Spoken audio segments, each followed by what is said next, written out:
Good morning mga ka-Texas. Ito po ang ating mga alagang manok ngayon. Malalaki na po sila mga ka-Texas.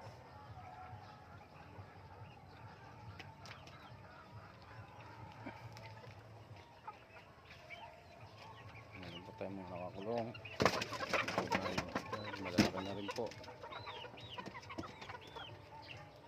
Meron din po tayong pato.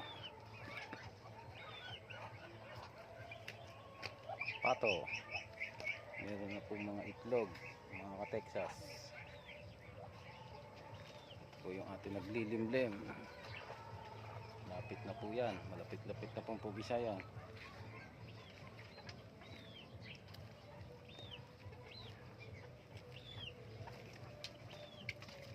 Subukan po natin magpatuka ulit.